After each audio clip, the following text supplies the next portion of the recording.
भारत माता की। भारत माता की। भारत माता की। प्राणोप्रिय बोराक उपत्यकार, सम्मानित नागरिक वृंद, आपनादेर সবাইকে আমার প্রণাম জানাই।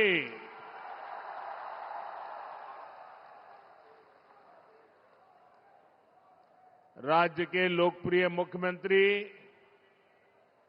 हिमंता बिस्वा शर्मा जी, केंद्रीय मंत्रिमंडल में मेरे साथी सर्बानंद सोनोवाल जी, उपस्थित राज्य सरकार के मंत्रीगण, जनप्रतिनिधिगण और मेरे प्यारे भाई और बहनों, संस्कृति,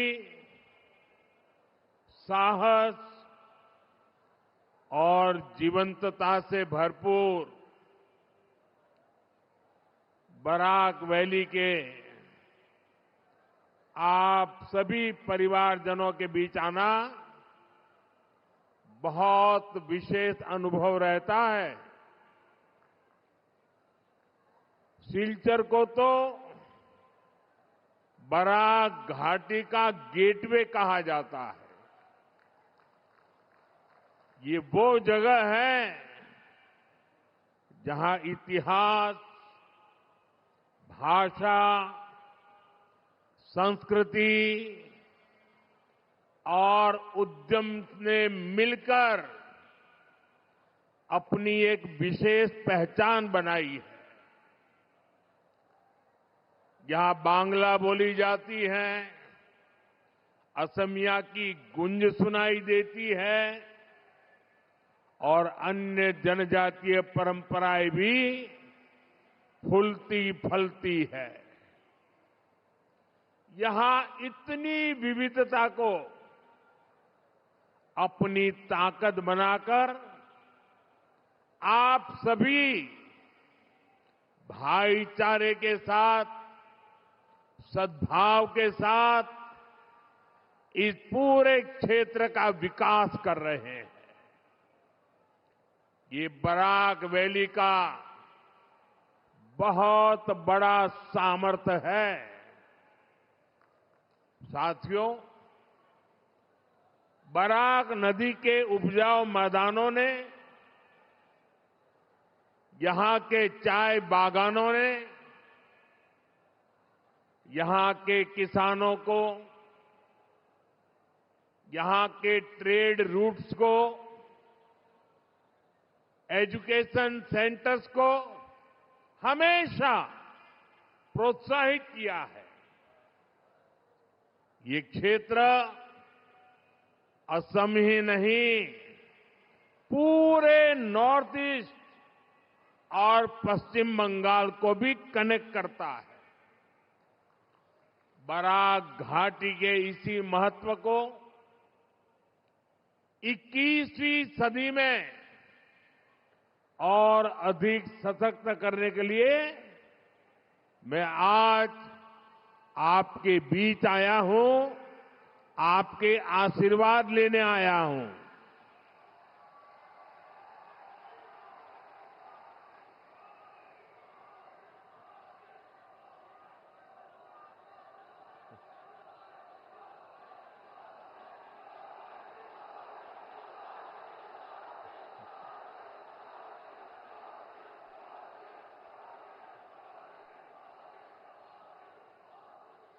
थोड़ी देर पहले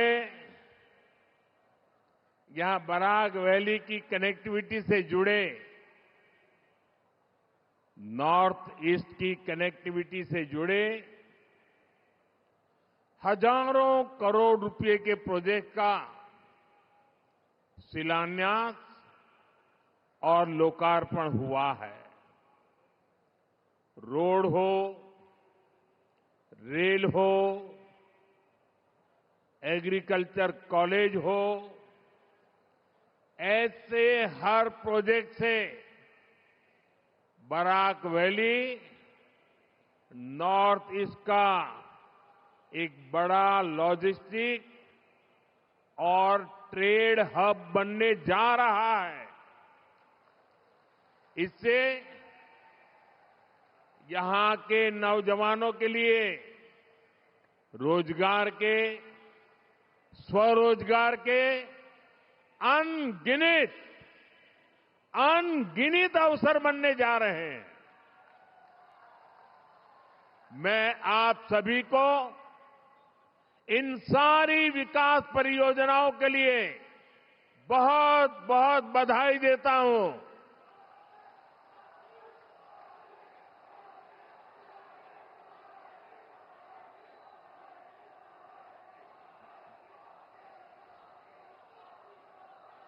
साथियों, आजादी के अनेक दशकों तक कांग्रेस की सरकारों ने नॉर्थ ईस्ट को दिल्ली से और दिल से, दोनों से ही दूर रखा। कांग्रेस ने नॉर्थ ईस्ट को एक प्रकार से भुला दिया था, लेकिन बीजेपी की डबल इंजन सरकार ने नॉर्थ ईस्ट को ऐसे कनेक्ट किया है कि आज हर तरफ इसकी चर्चा है। आज नॉर्थ ईस्ट भारत की एक्ट ईस्ट पॉलिसी का केंद्र है। दक्षिण पूर्व एशिया के साथ भारत को जोड़ने वाला सेतु बन रहा है। लेकिन साथियों, जैसे कांग्रेस ने नॉर्थ ईस्ट को अपने हाल पर छोड़ दिया था, ठीक वैसे ही बराक वैली को भी बेहाल करने में कांग्रेस की बहुत बड़ी भूमिका रही है। जब देश आजाद हुआ तो कांग्रेस ने ऐसी बाउंड्री खींचने दी जिसे बराक घाटी का समंदर से संपर्क ही कट गया। जो बराक वैली कभी ट्रेड रूट के रूप में, एक औद्योगिक केंद्र के रूप में जानी जाती थी, उस बराक वैली से उसकी ताकत ही छीन ली गई। आजादी के बाद भी दशकों तक कांग्रेस की सरकारें रही, लेकिन बराक घाटी के विकास के लिए कुछ खास नहीं हुआ। साथियों, बीजेपी की डबल इंजन सरकार इस स्थिति को बदल रही है। हम बराक घाटी को फिर से व्यापार, कारोबार का बड़ा हब बनाने के लिए निरंतर काम कर रहे हैं।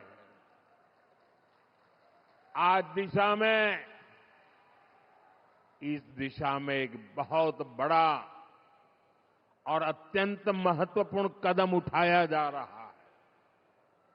आज करीब 24,000 करोड़ रुपए के Shillong Silchar high speed corridor का भूमि पूजन हुआ है।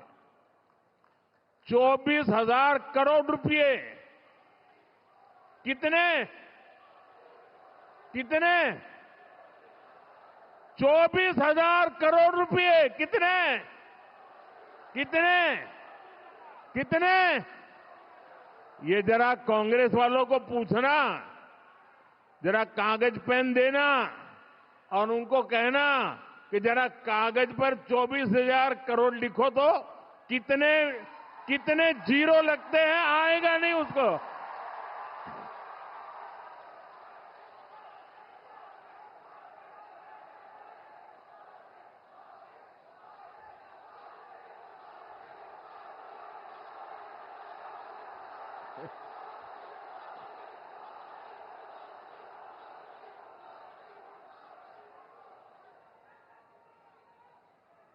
ये कांग्रेस वालों के दिमाग का ताला जहां बंद हो जाता है ना, वहां हमारा काम शुरू हो जाता है।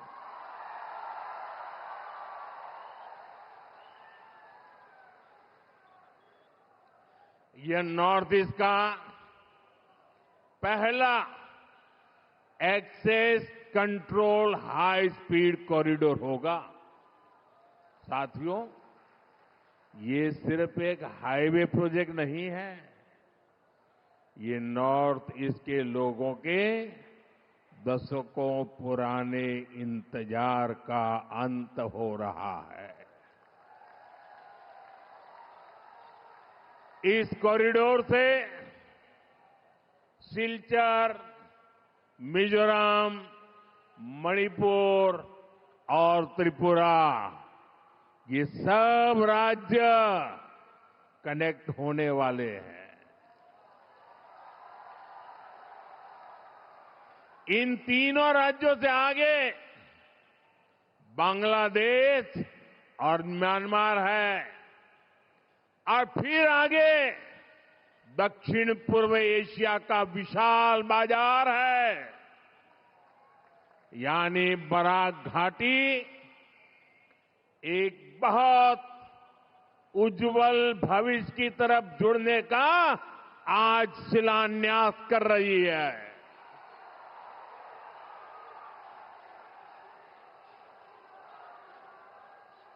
इसका फायदा असम सहित पूरे नॉर्थ ईस्ट के किसानों को होगा, यहां के नौजवानों का होगा। इतनी अच्छी कनेक्टिविटी वाले ये सारा क्षेत्र बनने से इस पूरे क्षेत्र में इंडस्ट्री को बल मिलेगा, टूरिज्म को फायदा होगा, और सबसे बड़ी बात, हिंदुस्तान का कोना कोना आसानी से आप सबको से जुड़ जाने वाला है।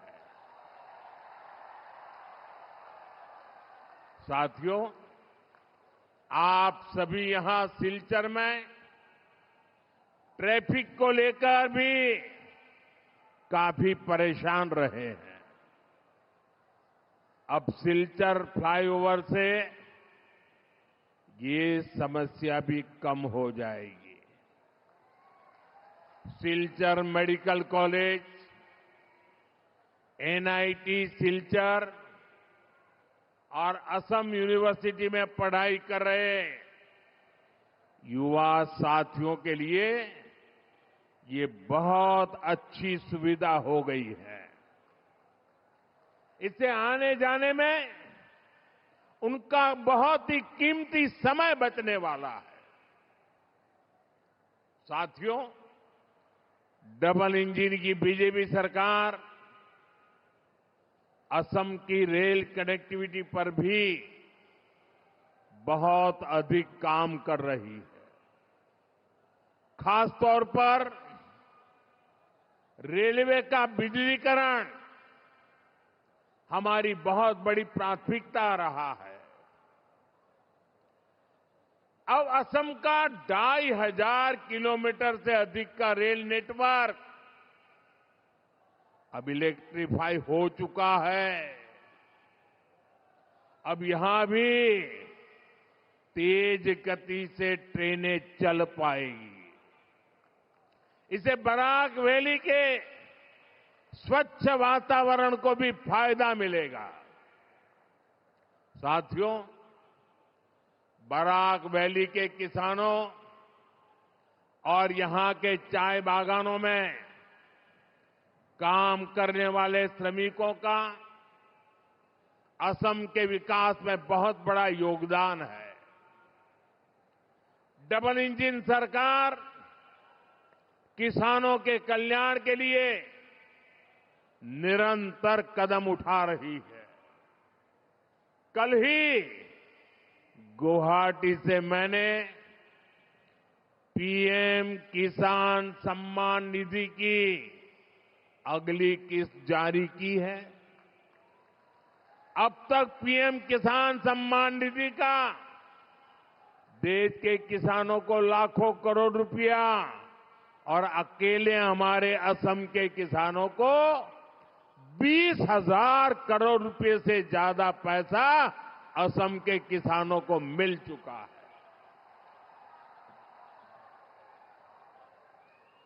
अब आप सोचिए, हमने 10 साल में यहां के किसानों की जेब में 20,000 करोड़ रुपया उनके जेब में दिया है। ये कांग्रेस वालों ने 10 साल राज किया। प्रधानमंत्री तो असम से चुन करके गए थे, उसके बावजूद भी एक फूटी कोड़ी नहीं दी, एक फूटी कोड़ी किसानों को नहीं दी। हमने 20,000 करोड़ रुपया दिया है।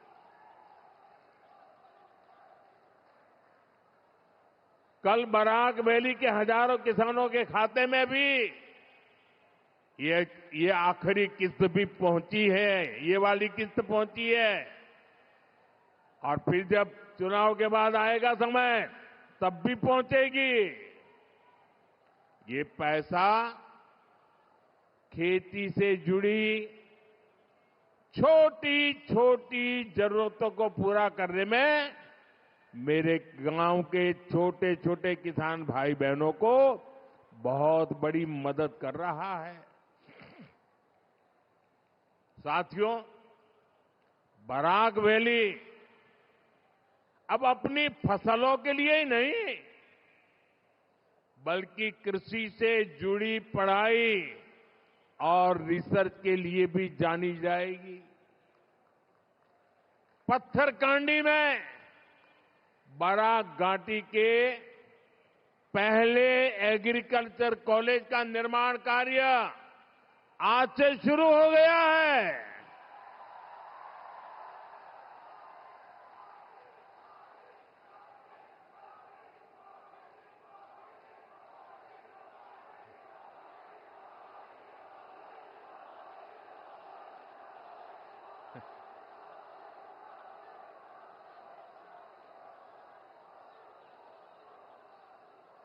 इससे किसानों को तो फायदा होगा ही, यहां के नौजवानों को कृषि स्टार्टअप के लिए सहयोग, समर्थन और प्रोत्साहन मिलेगा।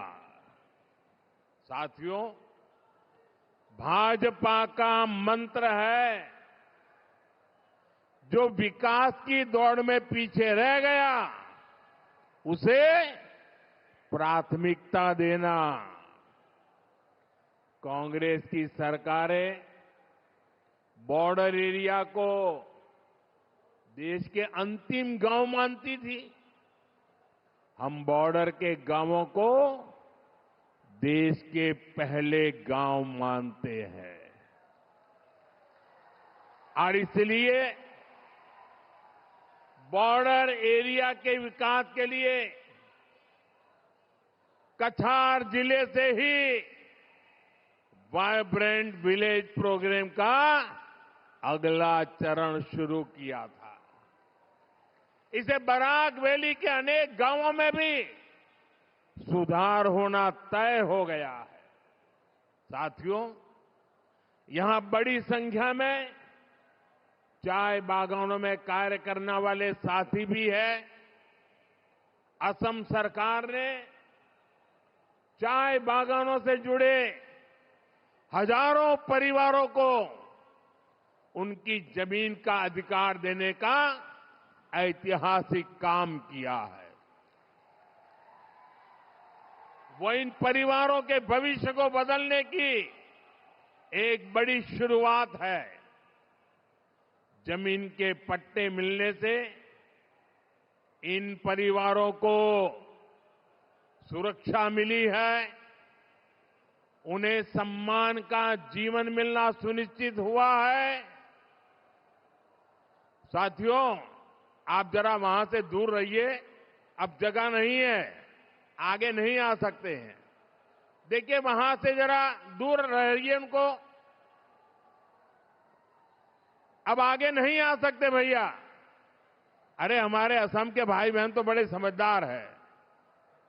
आपका ये प्यार, आपका आशीर्वाद, ये इतनी बड़ी ताकत है। कृपा करके आप साथियों, मैं हेमंता जी की सरकार को बधाई देता हूं।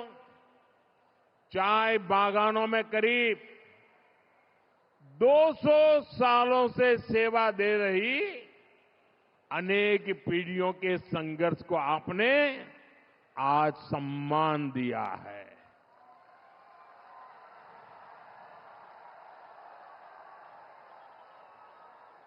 देखिए मेरी इस बात पर बादल भी गरजने लग गए।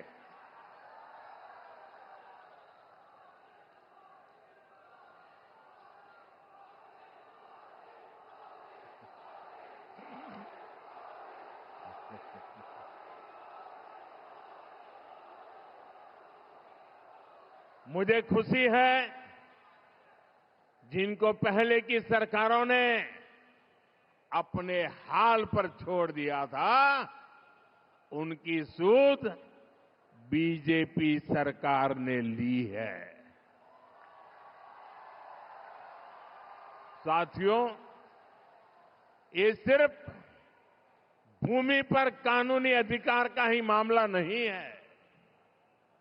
इससे ये लाखों परिवार केंद्र और राज्य सरकार की अनेक कल्याणकारी योजनाओं से भी तेजी से जुड़ेगी।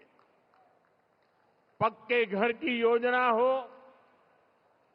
बिजली, पानी और गैस की योजनाएं हो, इन सब स्कीम्स का पूरा फायदा अब इन परिवारों को मिलना संभव होगा। साथियों, बीते सालों में बीजेपी सरकार ने चाय बागानों में अनेक स्कूल खोले हैं, बच्चों को स्कॉलरशिप दिए हैं, सरकारी नौकरियों के लिए भी रास्ते खोले गए हैं। ऐसे प्रयासों से चाय बागानों के युवाओं के लिए सुनहरे भविष्य के द्वार खुल रहे हैं। साथियों, बीजेपी की डबल इंजन सरकार के लिए शिक्षा, कौशल विकास और स्वास्थ्य सुविधाएं बहुत बड़ी प्राथमिकताएं रही है। असम ने तो शिक्षा और स्वास्थ्य को लेकर कांग्रेस की उपेक्षा को बहुत लंबे समय तक भुगता है। आज असम शिक्षा और स्वास्थ्य का बहुत बड़ा हब बनकर सामने आ रहा। इसका बहुत अधिक फायदा बराक वैली को मिला है। आज वहां शिक्षा और स्वास्थ्य से जुड़े अनेक बड़े संस्थान बन चुके हैं। साथियों, कांग्रेस ने असम के युवाओं को सिर्फ हिंसा और आतंकवाद के कुचक्र में ही उलझाए रखा था। कांग्रेस ने असम को फूट डालो और राज करो की नीति की प्रयोगशाला बनाया। आज असम के युवाओं के सामने अवसरों का खुला आसमान है। आज असम भारत के सेमीकंडक्टर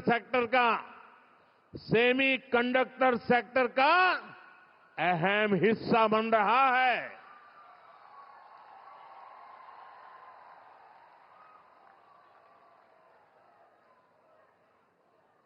यहां नेक्स्ट जनरेशन टेक्नोलॉजी से जुड़ा इकोसिस्टम और टैलेंट तैयार हो रहा है।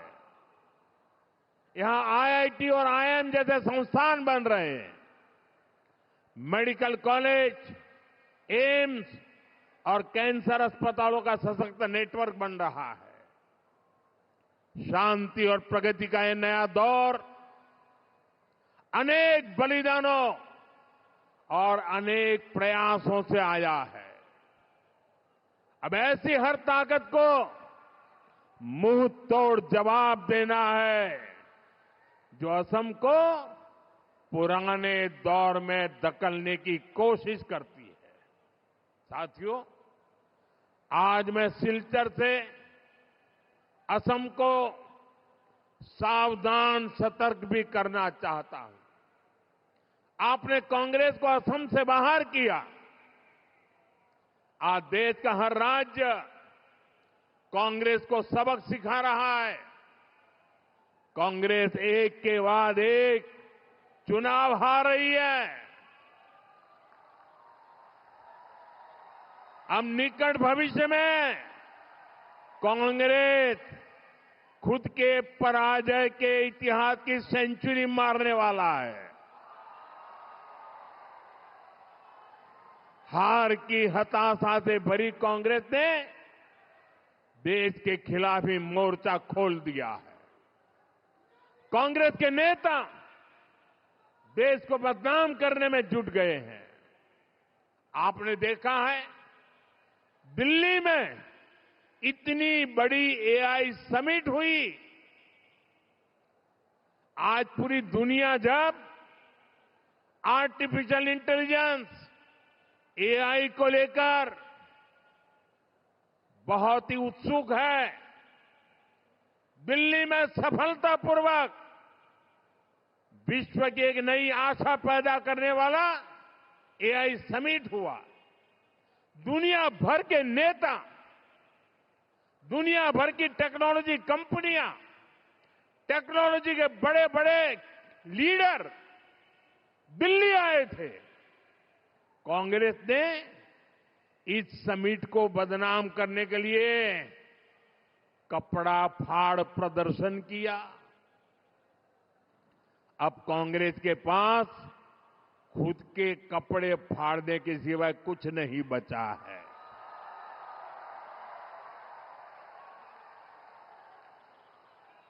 पूरे देश ने कांग्रेस के इस भोंडे और भद्दे प्रदर्शन की आलोचना की,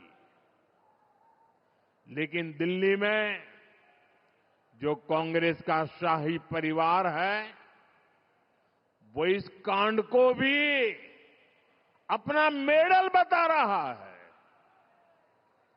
देश को बदनाम करने वालों की वाहवाही कर रहा है। ऐसी कांग्रेस जो देश की विरोधी हो, वो किसी राज्य का भला नहीं कर सकती। वो असम के युवाओं का कभी भला नहीं सोच सकती। साथियों, आजकल दुनिया में चारों तरफ और हमारे तो अड़ोस पड़ोस में ही युद्ध के हालात, और आप सब भली भांति युद्ध की क्या भयानकता है वो रोजमर्रा देख रहे हो। युद्ध से जो स्थितियां बनी है, हमारी सरकार उससे निपटने के लिए हमारे देश के नागरिकों को कम से कम मुसीबत आए, इसलिए हो सके उतने सारे प्रयास कर रही है। हमारा प्रयास है कि देश के नागरिकों पर युद्ध का कम से कम प्रभाव पड़े। इस समय कांग्रेस से उम्मीद थी कि वो एक जिम्मेदार राजनीतिक दल की भूमिका निभाए, लेकिन कांग्रेस देश हित के इस महत्वपूर्ण काम में भी फिर एक बार फेल हो गई। कांग्रेस पूरी कोशिश कर रही है कि देश में पैनिक क्रिएट हो, देश मुश्किल में फंस जाए, और उसके बाद कांग्रेस भर भर कर मोदी को गाली दे। साथियों, कांग्रेस के लिए और कांग्रेस असम के लिए, देश के लिए कांग्रेस का कोई विजन ही नहीं है। इसलिए इन्होंने अफवाहों को, झूठ प्रपंच को ही और जैसे झूठे रील बनाने की इंडस्ट्री खोल के रखी है, उसी को हथियार बना दिया है। दुनिया में जो ताकत है वो भारत के तेज विकास को नहीं पचा पा रही। जिन विदेशी ताकतों को देश की प्रगति रास नहीं आ रही, कांग्रेस, देश का दुर्भाग्य देखिए, कांग्रेस उनके हाथ की कठपुतली बनती जा रही है। इसलिए असम के हर नागरिक को, हर नौजवान को कांग्रेस से सावधान रहना है। साथियों, असम हो, बराक वैली हो, अभी विकास के पथ पर बढ़ चुका है। बराक वैली अपनी भाषा, अपने साहित्य, अपनी संस्कृति के लिए जानी जाती है। वो दिन दूर नहीं जब बराक वैली को विकास के नए सेंटर के रूप में पहचान मिलेगी। साथियों, आप इतनी बड़ी तादाद में हमें आशीर्वाद देने आए हैं। जो राजनीति के भविष्य की रेखाएं अंकित करने वाले लोग हैं, वो भांति भांति की जो संभावनाएं तलाशते रहते हैं, वे आज बराक वैली का ये दृश्य, कल बोडो समुदाय का वो दृश्य, टी गार्डन वालों के समूह का दृश्य, ये साफ साफ बता रहा है कि इस चुनाव का भी नतीजा क्या होने वाला है।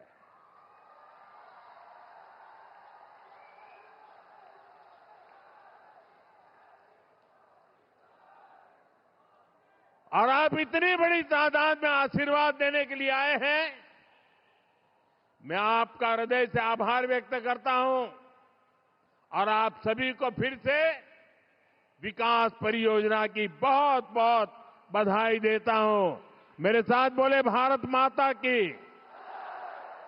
वंदे वंदे वंदे वंदे वंदे वंदे वंदे वंदे वंदे वंदे वंदे